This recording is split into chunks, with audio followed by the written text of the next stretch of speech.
दोस्तों आदाब, मेरा नाम सलीम आज़ाद है और आप देख रहे हैं यूट्यूब चैनल ग्लोबल बाउंड्री।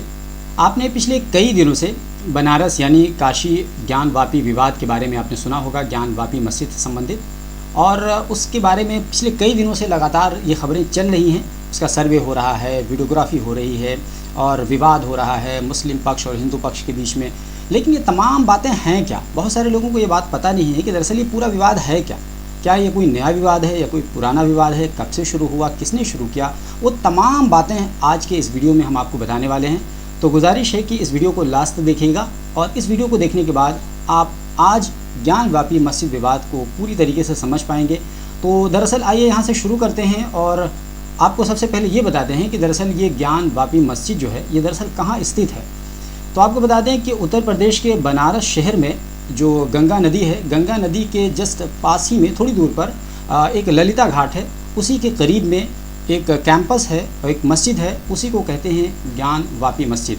तो एक कह सकते हैं कि बनारस के दिल में है, यानी बनारस शहर के दिल में ही वो मस्जिद स्थित है। और अगर हम इसके रकबे की बात करें तो रकबा नंबर 9130, 9131, 9132 ये उसका रकबा नंबर है।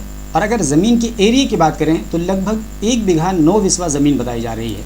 इसी को लेकर के पूरा विवाद है।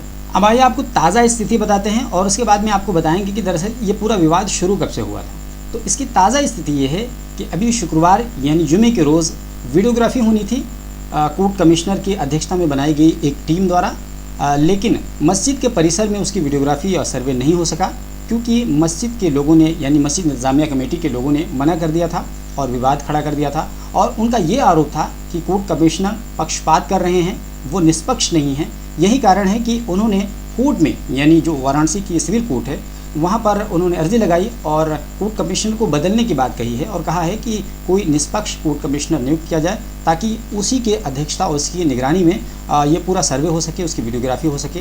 तो फिलहाल ये ताज़ा स्थिति है, यानी अभी भी सर्वेक्षण पूरी तरह से नहीं हो पाया है।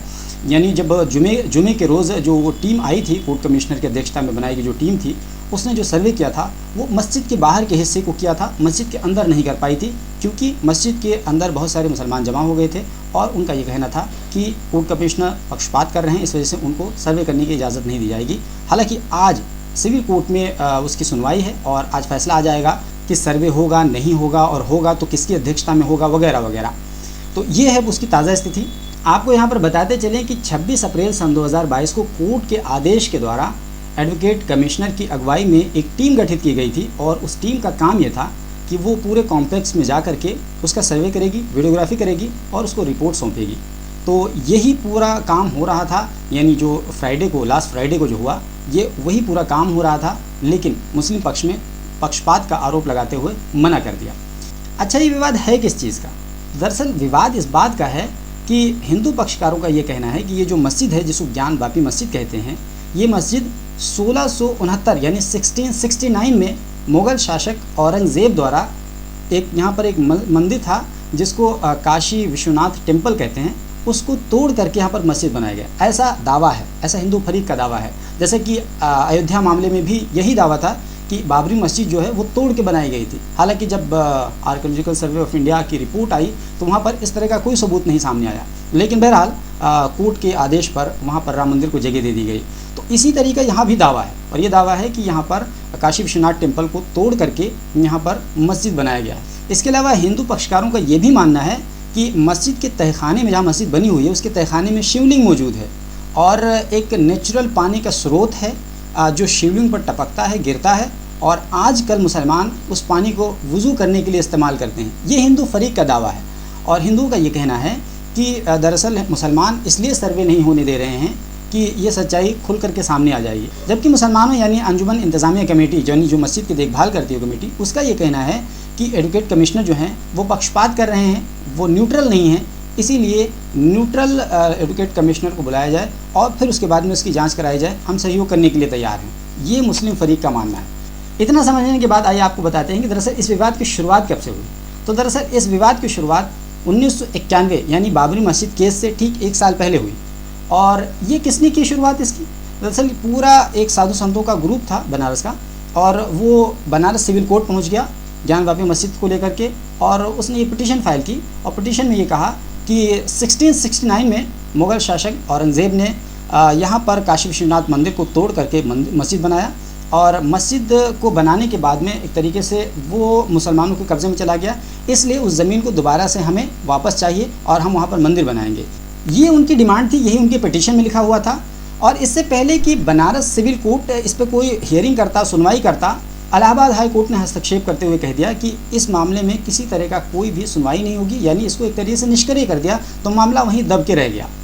लेकिन जब 9 नवंबर 2019 को बाबरी मस्जिद विवाद के मामले में सुप्रीम कोर्ट का फैसला आया और राम मंदिर के पक्ष में फैसला दे दिया गया, तो लोगों की उम्मीद जागी और लोगों को लगा कि इसको एक बार से रिवाइव किया जा सकता है और इस मुद्दे को दोबारा से उठाया जा सकता है। और दिसंबर सन 2019 में विजय रस्तोगी नाम के एक व्यक्ति ने कोर्ट में एक बार फिर से पिटीशन फाइल की, और पिटीशन में ये कहा कि इस पूरे कॉम्प्लेक्स की, यानी ज्ञानवापी मस्जिद का जो भी कॉम्प्लेक्स है, इस पूरे कॉम्प्लेक्स का सर्वे करवाया जाए और इसकी वीडियोग्राफी हो, ताकि सच्चाई सामने आ सके और ये निकल कर सामने आए कि दरअसल अंदर क्या कुछ मामला है। ये पूरी उनकी डिमांड थी और उसी डिमांड के बेस पर ये पूरी प्रक्रिया हो रही थी वीडियोग्राफी और सर्वे का। यहाँ तक उम्मीद है कि आपको बात समझ में आ गई होगी। अब इसके बाद इस मामले में एक और भी विषय है, और वो गौरी श्रृंगार का एक शब्द बार बार आपने सुना होगा। ये गौरी श्रृंगार का मामला क्या है? तो दरअसल इसके लिए थोड़ा सा आपको एक साल लगभग पीछे जाना पड़ेगा। 8 अप्रैल सन 2021 को दिल्ली बेस 5 महिलाओं ने एक पिटीशन फाइल की, एक अर्जी लगाई और उन्होंने कोर्ट से इजाज़त मांगी कि मस्जिद के पीछे वाले दीवार पर उनको गौरी श्रृंगार करने की इजाज़त दी जाए डेली बेसिस पर। हालांकि आपको बता दें कि मस्जिद के पीछे वाले हिस्से पर वहाँ पर हर साल चैत के महीने में नवरात्र के मौके पर चौथे रोज़ वहाँ के जो साधु संत होते हैं वो गौरी श्रृंगार करते हैं, साल भर में केवल एक बार। लेकिन इन 5 महिलाओं ने ये इजाज़त मांगी कि डेली बेसिस पे उनको वहाँ पर गौरी श्रृंगार करने की इजाज़त दी जाए।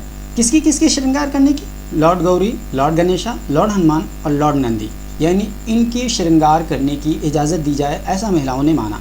और उसी अर्जी में 5 महिलाओं ने एक और क्लोज जोड़ा और ये गुजारिश की कि मुस्लिम पक्ष की जानिब से किसी भी प्रकार के उनके देवी देवताओं के साथ छेड़छाड़ न किया जाए, ऐसा सुनिश्चित कराया जाए।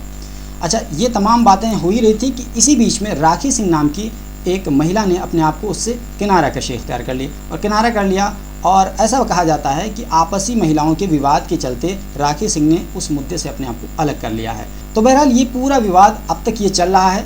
तो गौरी श्रृंगार का भी मामला है और साथ ही साथ ये पूरे ज्ञानवापी मस्जिद को हटाए जाने का मामला है, यानी पूरी तरीके से जिस तरीके से बाबरी मस्जिद वाले मामले को पूरे से हटा करके वहाँ राम मंदिर का निर्माण कराए जाने की बात कही गई थी, इसी तरीके से, इसी वजह से कहा जा सकता है कि ये पूरा जो केस है वो बाबरी मस्जिद से काफ़ी हद तक मिलता जुलता है। तो इस पर हमारी नज़र बनी हुई है। कोई भी ताज़ा अपडेट होगा तो हम इस हिस्से में ज़रूर आपको बाखबर करेंगे। हाँ, अगर आपको ये वीडियो समझ में आया हो, पसंद आया हो, तो इस वीडियो को ज़रूर लाइक कर दीजिए। अब चैनल पर पहली बार आए हैं तो ज़रूर सब्सक्राइब कर लीजिए, बगल में घंटी का आइकन बना होगा उसको दबा दीजिए, ताकि जैसे ही मैं वीडियो अपलोड करूँ फ़ौरन इसकी जानकारी आपको। Alpha hospital and trauma centre, engineering college चौराहा, सीतापुर रोड, लखनऊ।